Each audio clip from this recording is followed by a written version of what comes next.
Cinnamon bread usually comes in one of two categories: flavorless and bland, or oversweetened with too much filling. This recipe will change that by landing in that perfect sweet spot. We're going to start by adding 1 tablespoon of flour to a bowl of cube unsalted butter. This flour is pulled from our initial measurement of 3 3/4 cups of bread flour. Mix it all together until the cubes are well coated in flour and set aside. Now add the remaining flour to the stand mixer, along with milk powder and yeast. Whisk it together before adding in the wet ingredients. Next, we will combine room temperature water, sugar, and 1 egg into a liquid measuring cup. Whisk together until the sugar is dissolved. Set the mixer, fitted with a dough hook, to low speed and slowly add the liquid mixture to the flour. Keep adding until no dry flour remains. Scrape down the bowl as needed. This should take about 2 minutes. Cover the bowl tightly with plastic wrap and let the dough rest for 20 minutes. Next, we will add salt and knead the dough on medium-low speed until the dough is smooth and elastic. The dough should clear the sides of the bowl when it's reached the proper texture after about 8 minutes. Now we will slowly add the butter cubes with the mixer running. Knead together until butter is completely incorporated after about 4 minutes. Continue to knead until the dough is smooth and elastic and clears the sides of the bowl.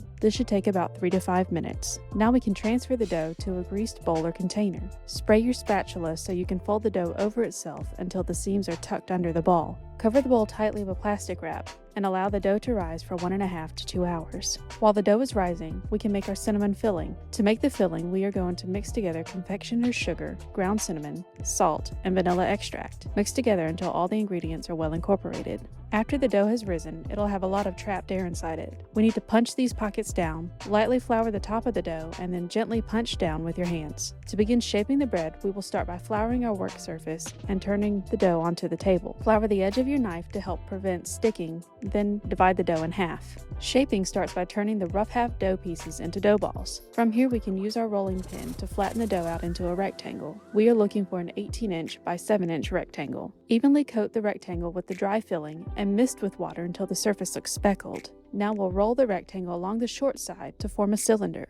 Next, we will cut our cylinders long ways and form our twists. Flip the cut sides up and tightly intertwine the strands to form a twisted loaf. Place the loaves into greased loaf pans and loosely cover with greased plastic for 1.5 to 2 hours. After 2 hours, the dough will have risen to approximately double in size. We can now make our egg wash, which is just 1 egg, a tablespoon of water, and a pinch of salt. Gently brush the loaves with the egg wash to create a gorgeous shiny crust. Now we can get to baking. We'll be baking at 350 degrees for 12 minutes and 30 seconds, and then rotating each pan 180 degrees and continue for another 12 minutes and 30 seconds. After 25 minutes has passed, reduce the oven temperature to 325 degrees, tint the loaves with aluminum foil, and continue to bake until the temperature of the loaves is 200 to 205 degrees. This should take an additional 15 to 25 minutes. Now that the loaves are done, we will let them cool in the pans for 5 minutes before turning them out onto cooling racks. We will let the loaves cool completely for about 3 hours before serving. The bake is complete,